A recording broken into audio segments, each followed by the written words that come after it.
How many of you got mad at me during the season? Did you? Don't lie. Somebody said something about their fan dude back with us. Oh, well, I can't get into the betting thing, but so for all of you that got mad at me, I don't give a I got a job to do. And my job is to be fair and not necessarily always be right. And so when you start trying to figure out what that means, when somebody say their job is to be fair and not always to be right, like basketball is 70% gray, 30% black and white. So my job, when you go to look at replay and you say, see, he missed it, you're seeing it in slow motion. I saw it one time. And I had to kind of use all my context clues, meaning all the things that I know about the game to make a decision, a split-second decision. It's real easy in replay. The reason I started there was because when I was born in Norfolk, and I lived in Liberty Park. And Liberty Park's been torn down now, but that's where I lived. And it was essentially, it wasn't the first housing project around here, but this was in the 60s. And you ain't had to say that. But this was in the 60s. And so when Ted was talking to me about coming over, and I've been talking to Ann as well, one of the things with my generation, so I live in East Beach, which is down, you got Ocean View, and then you got East Beach over here. Well, I'm not saying this to brag, but I'm just saying it costs a lot of money to live in East Beach, not so much in Ocean View. But as a generation, my generation, we forgot about everybody else. When we made it, our parents struggled. When I was born, they had bathrooms. One said colored and one said white. My parents lived like that. I was born at the end of it. When I was born, Martin Luther King hadn't been assassinated, but wasn't long after that he was assassinated. And once we started to be able to have stuff and be able to live in places and be able to do things that we couldn't do before, we forgot everybody else, me included. I tried through my nonprofit to do things, but that's almost like guilt, like the guilt of success. So successful people have guilt. And that guilt is that God picked me, why not this person? Well, God's picking who God's picking. It's what you do with it after it's given to you. I started out in Liberty Park, but I didn't end up there. But if I had, it still would have been all right. Everybody not gonna live over there. Everybody not gonna live in Ocean View. Everybody not gonna move from where they at. But it's what you do where you are. So I can tell you that I've been in the NBA for 32 years. And I have worked 15 finals in a row. 20 finals games, 230 playoff games, 1,922 regular season games. My leg is messed up now. So I worked game 2 of the finals in San Antonio. I was supposed to, per my boss, they never came out because it didn't go to 6, but I was gonna have game 6. And when I got hurt, a lot of things changed that were already changing because it's like, this might be over. Well, I done put a plan in place where I'm gonna be okay. It's not me. God just continues to say, this person, right? And the reason God continues to say this person because he has a job for me to do. And the job he has for me to do is to make it fair. Not necessarily right, but to make it fair. And to make it fair for all of you, because it's not fair. For them to put something together here to give their time when they don't have to do it, you all should appreciate that. They didn't tell me to say it, I'm just telling you. You should appreciate that. Like this man been asking me over and over and over and over again to come. And the last time he asked, my leg was just so beat up that I couldn't get over here. And I failed today before I came over here. But I said I was going to come because Satan didn't want me to come. And I said I was going to come because somebody in here is going to do things greater than what I have done. I don't think much of what I have done, to be honest with you. If I could trade all the finals and the neighborhood I live in and money and cars for your youth, I would trade you, because I'm counting down now instead of up. I'm 61 years old. When you get 60, you start looking at life different.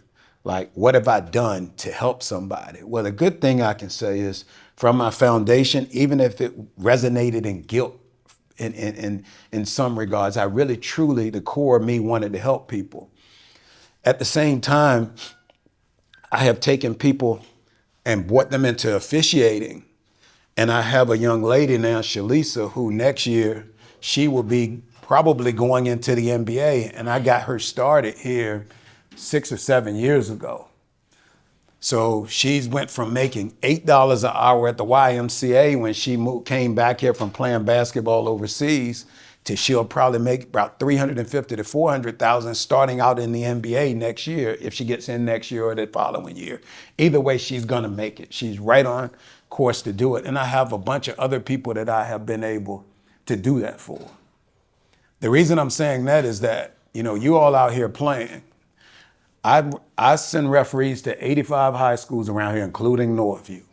So when you want to talk about how bad the referees are in high school basketball, they mine. So get mad at me again, all right? But I send the referees over here. But I want you all to think about that there are other things that you can do in basketball if you don't play in the NBA. It's 400 players, 420 players in the NBA. That's not many. And all the players all over everywhere. And everybody got a ball. I was watching you all out there. Everybody, Jalen Brunson, y'all, whoever. And it's like, I'm going to make it to the NBA. I'm not telling you you're not. But have a plan if you don't. I wasn't a good basketball player. I thought I was, but I wasn't a good basketball player. But I'm number one in the world at what I do, refereeing. And that's per the players, because I'm fair. And I started out talking to you all about being fair. And I want to do what Ant and his staff is doing, which is find a way to be fair to you all so you have the best chance that you can possibly have. So we have to change how we look at things. That's the only way we're gonna make it fair. I don't know that it's gonna ever be right. So I'm gonna ask you all a basketball question, because since all of you sit around and talk about how bad I am refereeing, I'm gonna ask you a basketball question, because this is how you referee. So the score is tied. Who wanna take this on first? Because we need one. What's the best basketball mind in here? Come on now, all y'all think y'all hoop experts. Come on. Yeah, who the best? What's the best one? Who want this question? Who won it? When y'all sitting there talking about my ass when I'm refereeing them games, and then you got your chance right here. Who won it? He got it. Show them, raise your hand. You got it, okay. The score, wait a minute, we're here or back there? Right here, No, okay. let him get it. Okay. You. Right here? Yeah. All right, so the score is tied. No, right here in front of me. The score is tied. There's a block charge at the end of the game. Last play of the game. Both of them get to the spot at the same time. The horn goes off. You got to call a block or a charge. Which one you going to call? Blocks. Why you going to call a block? Game over. Game over. Was that fair? Yes. How you figure? Because they got there at the same time. Got there at the same time. What does that say? That says it's gray. It's not black or white. He ain't just standing there and he ain't just moving. You know what I'm saying? Like, he ain't just standing there and get run over, and he ain't obviously moving when the contact occurs. So get there at the same time. We're going to go in overtime. Why? Because that's fair. And you might look at it later. They might slow it down and say, he was moving a little bit, or he was still. But everybody can live with 5 more minutes, right? We play 5 more minutes, and the players decided. That's fair. Was I right? I don't know. So remember the game in Detroit. If you remember, I think it was game 7 game 6, I had Detroit, Cleveland, where the legs get tied up at the end. You all know what I'm talking about? And everybody wanted a foul called, and I'm standing there, and why didn't I call the foul? He didn't have the ball. Like they were both going for the ball. The score is tied. Exactly what I'm telling you right here. They get tangled up. Oh, wait a minute. Did Allen hit his leg just before Thompson's leg hit Allen's leg? Oh, I'm going to be real good there if I could. It happened so fast I couldn't. But let's say that I did call a foul on Allen and I was right. It still wouldn't be fair because it was gray. That's how I do my job. That's how life is. Life is that way. We have certain things going on. The same thing that happens for me don't happen for you the same way. And you have to look at all your circumstances and decide what is best for me. What can you do when you're playing basketball? So do you all know that when you get called for a foul in a basketball game, you're supposed to raise your hand? Did you know that? Not call the referee a MF or start stomping off. You're supposed to raise your hand. That's what you're supposed to do. Well, first they gotta admit to fouling somebody and have fun. Well, they ain't gonna admit to foul nobody. So you're supposed to raise your hand. All right? That's number one. Did you know that in the rules, high school, college, and the pros, the only person, or it can be 2 people, that can talk to the referee the whole game are the 2 captains. The coach can't ask you a question by rule. The coach could say hello to me, I could call a technical foul and be right. And you know they talking all game. Players talking all game. Just the captains. They're the only 2 people that's supposed to talk. So when we get to that, or if you playing and you hit somebody on the arm, but you don't hit them hard and I call a foul, you go, how you gonna call that? That wasn't even that much. That didn't hurt anybody. He didn't lose the ball. He didn't whatever. You fouled him. So you're asking me to be fair with what I'm doing, even though the right part would be the foul. So that's why I say the block would be disastrous. They be throwing eggs like they threw eggs at Wembley after the game. Why are they throwing eggs at Wembley? They already done lost the game. Why are you going to throw eggs at the guy? He's one of the nicest people that I have run into in the NBA. And they're going to throw eggs at him. I learned a lot of stuff this year and watching the playoffs, which I think that the 2 teams that were playing in the end, it was some of the best games that we've had all season. And even that series between OKC and San Antonio. But the people, like I got emails from people. I got emails from 2 high school kids in San Antonio, nasty emails. I was able to track them down.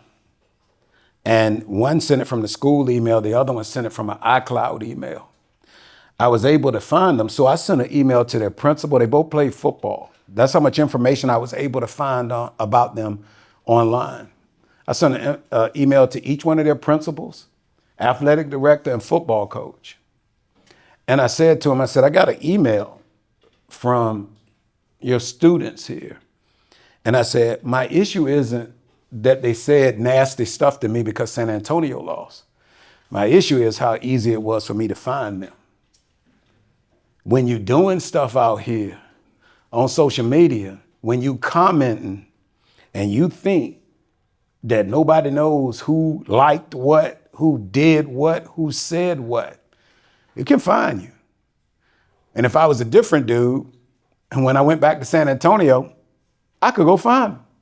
I know exactly where they went to school. Now, of course, both principals wrote letters back to me that they had talked to their parents. Can you imagine what it was like when they got home that day and found out Tony Brothers sent an email because you sent an email, and now you got to walk in and face your parents on that one. That's a tough one to come in and have to face. You have to face your football coach, your principal, your athletic director.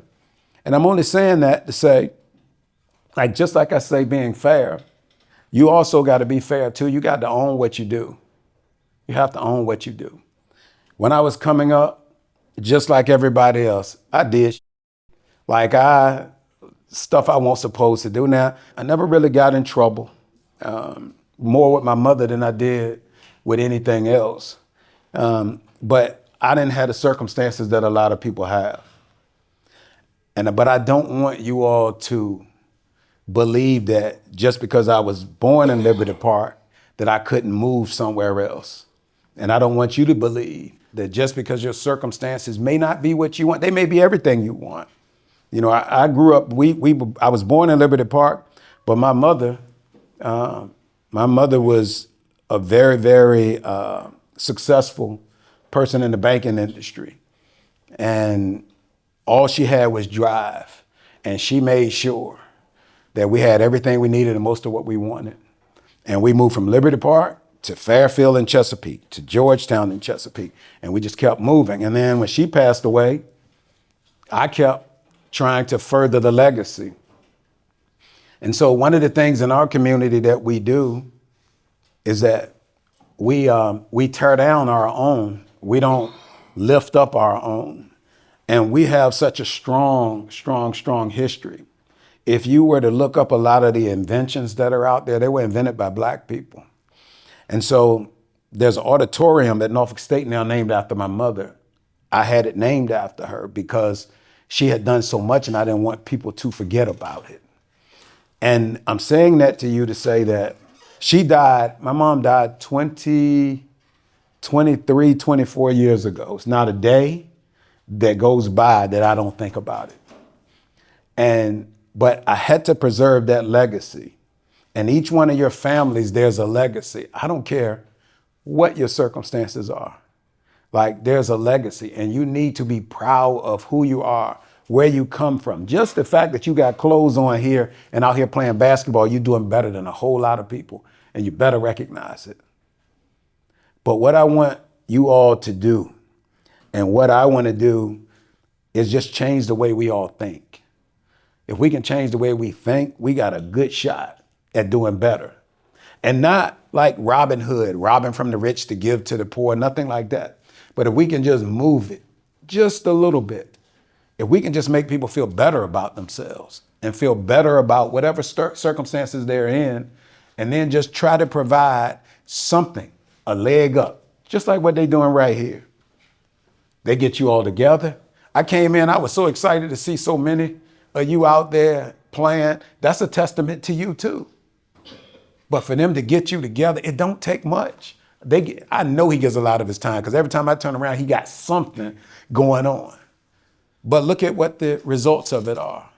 And so that's his legacy. His legacy will be in all of you. When you really look at it, and I'm looking at it now when I say I would trade my everything for your youth, I missed a whole lot. Out of those 32 years, my first 28 years, I was miserable. And I was miserable. I was at the top of the game, but I was still in acquisition mode. Like, I just got to get back to the finals, And if I got to the finals and I didn't work 2 games, because there's 12 people in the finals, the first 4 games, everybody works 1. Then 5, 6, or 7, they call people back. So if they called people back and didn't call me back, even though it didn't mean any more money, but if I didn't get called back, now my summer's miserable. Like, I'm miserable, make my family miserable. So I'm on my second wife, probably because I was in acquisition mode the entire time. Like my kids, I was gone all the time. But even when I was home, it was all focused on what could I achieve there in the NBA. And it made my life miserable. And one day I said to myself, it was in year 28, I said, you know what, it don't matter no more. I just want to be happy. And when I did that, everything changed. All right, who's got another question? Next question. You talked about, I guess, us changing the way we think, it's like improve our community. Mm-hmm. So what are like some necessary steps we can take to implement change the way we think? I don't know that you really can do it. I don't know that it's your generation that's the issue. I think it's my generation and the generation right after me that has not accepted you all as you are. My son is the head of creative design for Post Malone, Lady Gaga, Travis Scott, and Beyonce. And he went to VCU to art school, but he didn't finish. And when he didn't finish, he said to me, he said, Dad, I got a job offer. He was doing some behind the scenes work for Kanye at the time. And he says, I got a job offer in New York. It's 100,000 plus half of my rent. I said, you're gonna finish school. You're a black man. You need your degree. That's the one thing they can't take away from you. And I realized, to answer your question, that was what I was taught. That's not accepting of the way it may be now, that it may be different. And the reason I bring it up is because it's been a couple years ago. He sent me a syllabus from VCU. So the syllabus for the younger people is what the course outline, what you're gonna do and what you're gonna learn in the class. And when he sent it to me, I was like, finally, he decided to go back to school. So I'm like happy because it's doing it my way. And I said, man, I'm so proud of you. You're going back to school. He said, I ain't going back to school. So now I'm like, well, I'm still proud of you, but why you not going back to school? He said, did you read it? And I said, no. So I read it and it says, we're going to study the work of great graphics designers, including Travis Brothers. That's what they going to study. So I need to go there if they studying my stuff, right? He changed my way of thinking, got me to a point of being able to accept it. But I believe that my generation, the generation right behind me, we're stuck in our ways.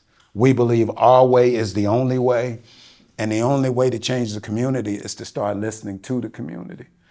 And if we start listening, like I have to listen to my son now, I think we'll look at things different and we'll have better outcomes. I don't know that everybody will get everything that they want, but I think it's a start because right now it's such a stalemate. There's nothing happening. Like, if I'm a young person now, I'm looking around and saying, like, what am I gonna do with my life?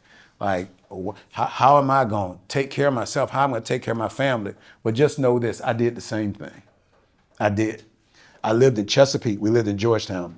There was a bridge, there's something called the South Drive-In. So when I was growing up, they had a movie theater outside. If they did that now, it'd be a party place for everybody. But the movie theater was outside, you drove up with your car, they took the speaker and set it inside your car. They put a tray there so you could order food, and the lady or man would skate and go get the food and bring the food back, put it there. So that bridge, when I was 16 years old and got when I got my driver's license, I drove across the bridge and I said, I wonder what I'm gonna be doing at 21. And then I kept doing it at different like ages, 21, 25 and whatever. But I always knew that I wanted to be doing better and doing more or being better at what I was doing, even if I wasn't doing anything different. And I still ride across that bridge. I'm gonna stop because I'm getting old. I'm tired of riding across that bridge because the age keeps going and I don't want it to keep going now. But I just think we really have to listen. We have to realize that you all have different ideas. It's a different world. And I don't think we're really open to any suggestions, but I am. Next question. What's the journey to becoming a professional referee in the NBA? It's different for everybody. It's sort of like playing in the NBA. You start out with, you're playing Mighty Mites or Pee Wee or whatever, and you might play AAU because someone recognizes you have some talent. You stay in that process and go to camps in the summer. Well, when you go to those camps, or if you're playing at Boo Williams, a lot of referees in some of those instances, depending on how old you are, the older kids, when Boo has that national tournament over there or whatever, like those are college referees, or the NBA runs a camp, their identification camp there. They see people, they go out, they scout people just like players. There's only 72, I believe, NBA referees. And this is my 32nd year. So we don't leave. So it's harder to be an NBA referee than it is to be an NBA player. But there's so many other avenues. So I'll tell you, like those little kids, when they playing on Saturdays and you all at Titustown or Norview Rec or wherever, and you laughing, right? And the referees out there refereeing the games, they're getting paid $60 a game. So the game, 45 minutes, they walking back and forth. And they do 8 games that day. That's $480 on a Saturday that they make. They start at 8 o'clock in the morning. They probably done at 2. $480. So if any of you older that want to do that, let Aunt know. Aunt, let me know. We'll get you going. We'll get you the shirt, get you the whistle, get you trained, because the ACC pays, ACC men's basketball pays $4,200 a game. Per game. Per game. And some college referees work upwards of close to 100 games. That's $420,000 a year, and that's working from November to March. And they still get per diem too. Don't they get per diem? It's when they all travel? built into It's that. Built into the number. That's all built into that. But when they're scheduled, the person that scheduled them will put them at Duke, North Carolina, then Wake Forest. So like they just do that circle, and then they start over again and do the circle. So if you want to do something other than playing, if playing doesn't work out for you, this is definitely something that will change your life. And I'm going to get you to have Shalisa come over and talk to them, because she right in the middle of this. She right there knocking at the door. And Shalisa had to change a lot of things. She had to change a lot of things, but it was back to what we were talking about. There is a certain way that people are expected to be that can be moved a little bit. But if you want something from somebody, you kind of got to do it how they say. And she has adjusted and adapted. Not that she had a whole lot to do, but she, like me, like you say something to her, she get mad, right? So you got to kind of hold that in. You know, in 32 years, I know when to say something, when not to. At least I feel like it. NBA doesn't always feel like it, but I feel like it. Everything's not a technical foul. Sometimes some things are, you bark at me, I bark back at you, and we even, right? Fair is right, right ain't always fair.